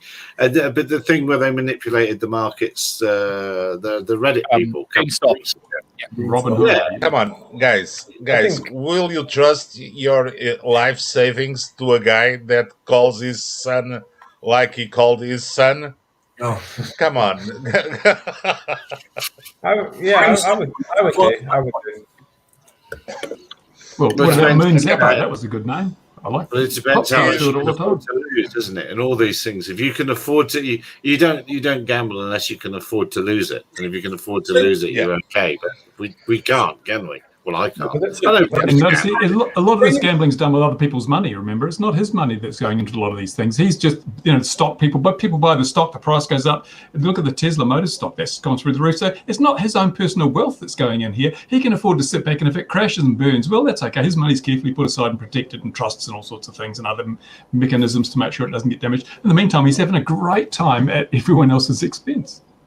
What will be I think one of the interesting things is with I think what Elon's realized is that and I think the reason why he put 1.5 billion into Bitcoin, the whole reason behind it was because he saw it as the lower risk at the moment. And it sounds crazy to say that, but actually, if you look at the situation where 40% of the supply of US dollars has been created within the last 12 months. You kind of start thinking, well, if I'm holding US dollars right now and I'm losing 40% of its value, why would I do that when Bitcoin is basically in the middle of a bull run and is probably going to do 5x from where it is now? You'd probably be thinking like that as a hedge, you'd probably be sticking some of your wealth into that. And I think you're starting to see a lot of investors doing the same. I heard Apple were talking about this similar as well. Apple were looking at putting a proportion of their cash into it as well. So I think there's, as I say, I think the distribution of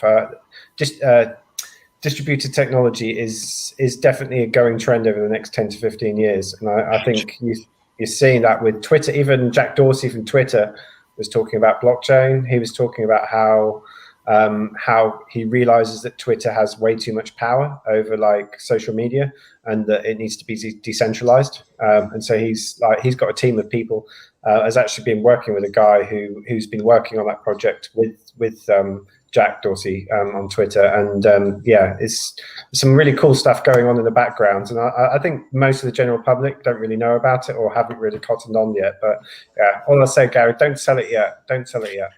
Twitter's looking at bringing in a subscription model as well. I really hope they do that. I really hope they do. I think that'll be cool as well.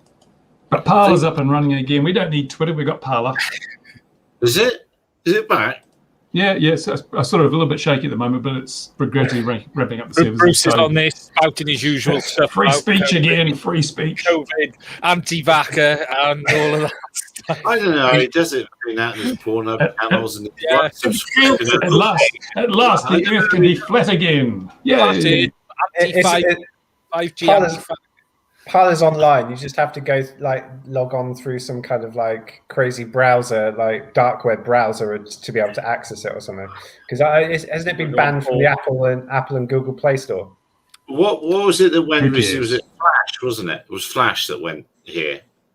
Flash went, didn't it? Was it Flash? Yeah.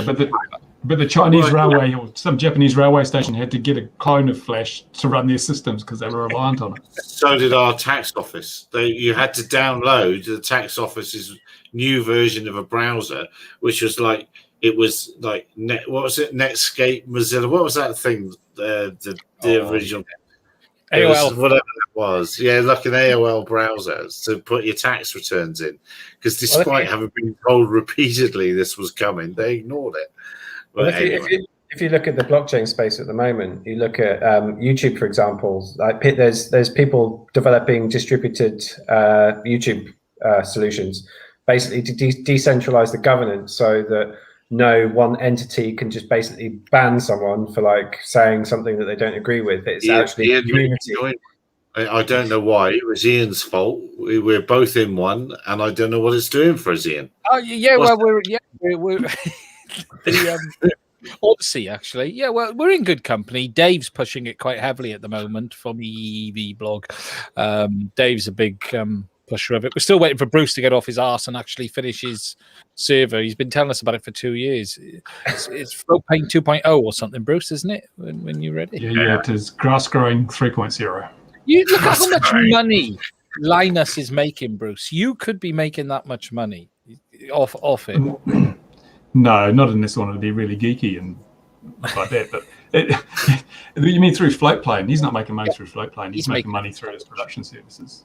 Because I got a Float Plane and I can't do anything unless I log in. Why would I bother? It's not, the barrier to entry is too high. As a viewer, making the money. Everyone's paying to go. Yeah, I'm not paying. I think 99.9% of the people in the world aren't paying. It's a very niche market. 100,000 people or 200,000 people are, and that's a lot of money when they're paying £3 or £4. Yeah, but look, he's got to have. I don't know. I'd rather provide a service. I'm not doing this for the money, which is working out very successfully. I would say.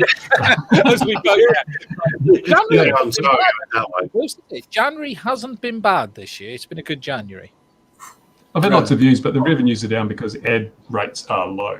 But I must say that since I don't know, you probably don't know if you've noticed it, but I've been really no mid rolls, and my I'm getting quite promoted by the algorithm. My view counts, average view count per video has gone up quite significantly because YouTube seems to be pushing my videos to the people because my watch time is like really good compared to what it was.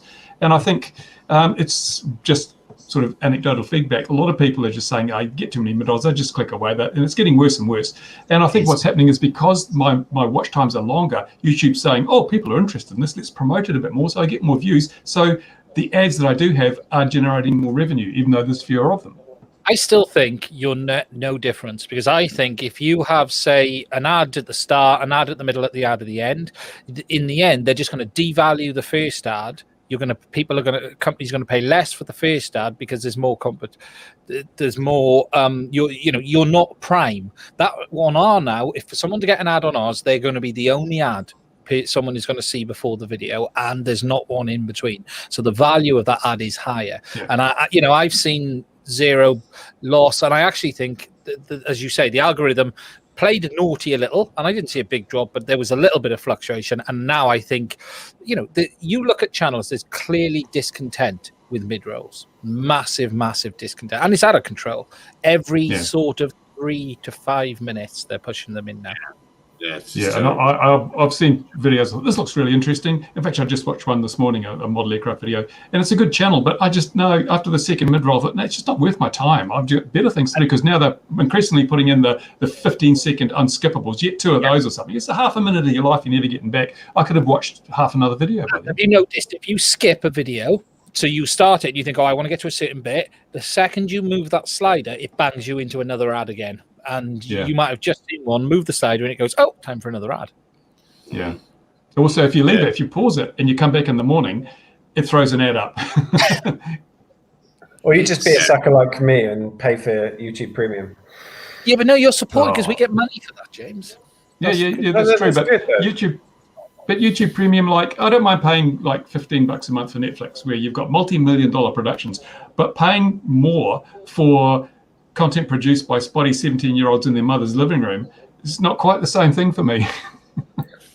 I'm not sure you're 17 there, but well, I don't have enough people to watch my channel to get anything. So I'm really lucky. Yeah, Long-range. it's about 5% of the income is premium, YouTube premium. That would be YouTube. So It it varies a counts. lot depending on people. I think Dave gets quite a bit out of his EEV blog channel. A lot of that is premium, but I don't get very much premium at all because I have a very low grade of people. They're very common. They don't have credit cards. Try not to upset your subscribers. Most of them are watching from internet cafes, I think. They're Yeah, not, no. well, they're not as good as the viewers here. You see, that's why Bruce has to come in, to raise the whole. Yeah, there's no question. It depends your content. Electronics seems to have a very big audience as well right now. I've noticed that. Affluent people, because poor people watch drone videos. I think They can't afford them themselves. They watch them. They put their goggles on and watch YouTube and pretend they're flying. That's what I do. I think it's worth just like reaching out to the viewers here and just mentioning that the reason why we're not talking anything about drones today is because there is literally no news about drones this week. But I think we're talking about Elon Musk, we're talking about YouTube. It's because there's this thing. Hang on, let me put this. This is quite interesting. It is quite interesting. I know what this is. Is it the image, Gary, from the video? Which image from the video? The No, image. it's not. Oh no, I saw that. No, For another day. no. The image that you had for this live stream. It is. Yes, it is. Yes, it is. What, this one? Did I use this one? I can't remember. Yes, that's the one. Yeah, that's quite a funky looking thing. Nice. We'll make some big claims for it, which is always a bit of a It looks like it's designed to make dwarves out of real people. I like how I like how it says VTOL and it's a helicopter. I absolutely dislike it when people go, "Oh, it's a VTOL." No, it's a frigging helicopter. Well, it is VTOL, vertical takeoff landing. Helicopter. Can we go back to the image? I was just studying the tail of it. Oh, hang on. Well, it doesn't have one. You could chop a head off it. That looks very dangerous. Not how you're thinking. It's not got one how you think it is. Hang on. There we go. We'll go back and I'll even zoom it in a bit so you can. It hasn't got a tail rotor because it doesn't need one because it's meshing rotors. No, it's not. Is it? There's two meshing rotors. It's like that. Yeah, it's got two angled rotor shafts. It's like the Cam and K-Mac. Yeah. Ooh. Very nice indeed. Yeah. Nice. Yeah. But, mechanically. I thought that was quite a nice looking thing. It's pretty. Does it carry weapons? Probably. Yes, you can put bombs. Whatever you want on that. I mean, I know someone that's got a drone at the minute doing UNC drops, which is quite interesting. But nothing that doesn't look like that. When our friend at Silent Arrow, they got a big contract. That was news today. What else was news today? There's a few. Oh, Skypersonic and Red Cat Holdings and their whole flying a drone from 1 million miles away. I'm afraid I can't get excited about that because you've been able to do it for years. Yeah. Anyone that goes, "Oh, we can fly BV loss, or we can do this, or we can do that." Mavic for £300. Yeah. The amount of piss taking that we could do on that would be. Yeah. The only thing that's really good when people talk about BV loss is if you're doing it with a regulator and you've got a bit of paper signed off. That's the only good bit. Otherwise, flying BV loss, it's not that hard. No, hang on. What's Louis having here? So this was 2 years ago in China. Yeah. So this was the UAV Expo 2 years ago in China. So what else is new, guys? Yeah. We haven't yet mentioned that drone which punched a hole in that Saudi airliner yet. Do you see that story? There it is. Do we believe it? Do we believe that story? Yeah, reports are that the drone was made out of feathers. Yeah, exactly. How do I stop him? How do I stop Louis sharing? Stop sharing, Lou. I can't stop you sharing. See, we get all kinds of crazy stuff 2 years ago in China. Yeah.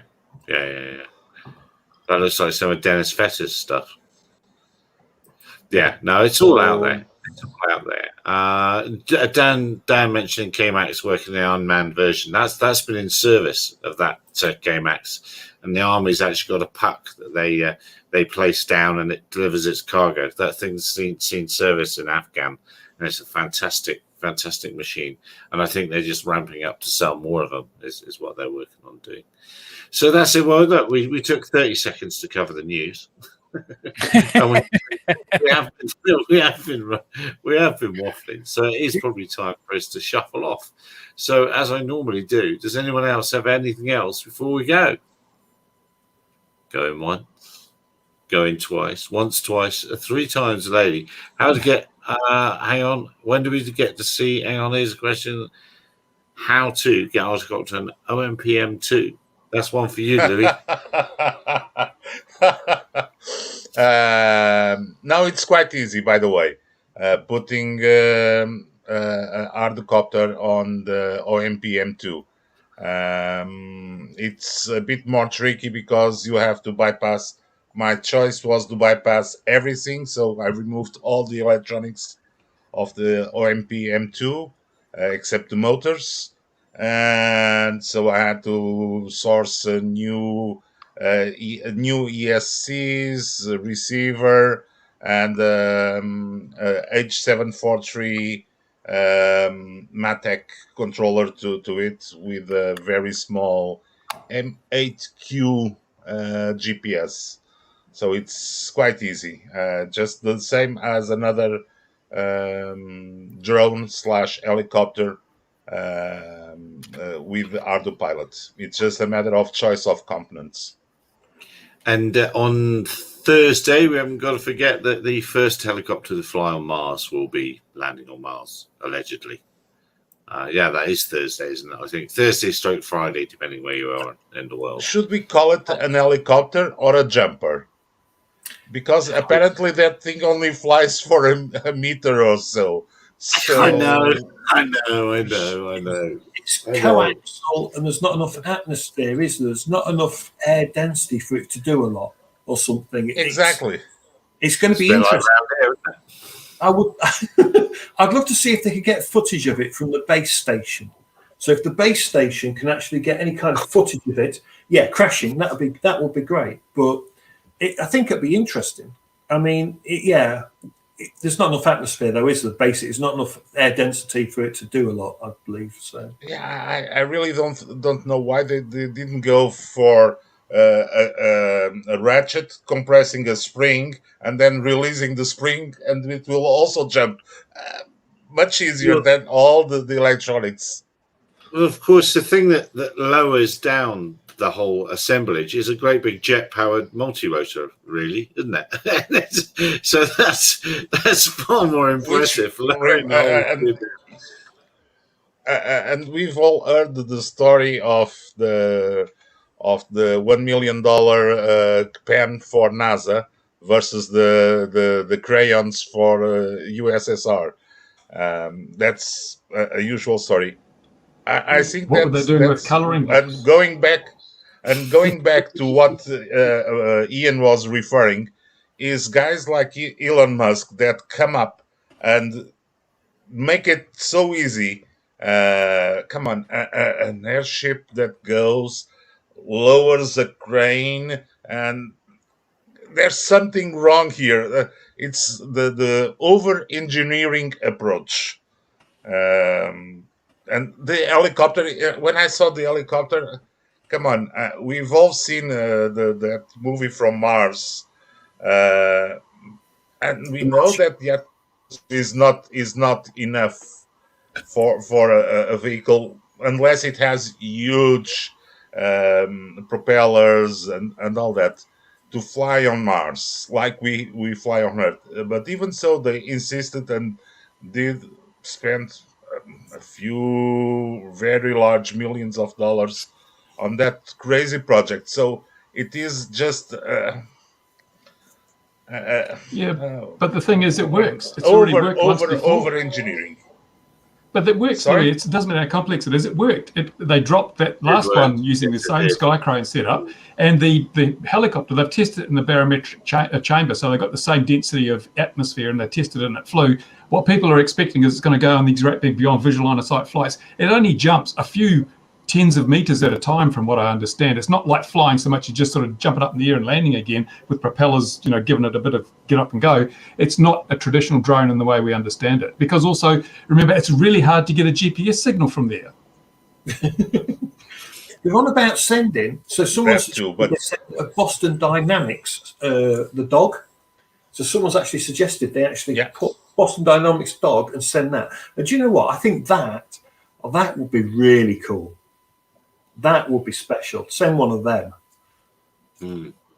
I like the crane thing on the wheel that they've got. I like that one. But anyway, no, we are definitely going into waffle mode, ladies and gentlemen, boys and girls. Thank you very much indeed for spending your evening with us, or morning, or whatever it is in your part of the world. Remember, be safe, wear a mask, wash your hands, stay away from other people. As I've said before, we are all nerds. People, and naturally stay away from us. Now, wherever you are in the world, be safe. It's horrible out there in a minute. Look after yourselves, gentlemen. Thank you very much, dear viewers. I'll see you again for the odd lunchtime update of news, which I'll try and make more professional one day. But otherwise, we'll see you 2100 GMT next week. Cheers for now. Cheers, everyone. Take care.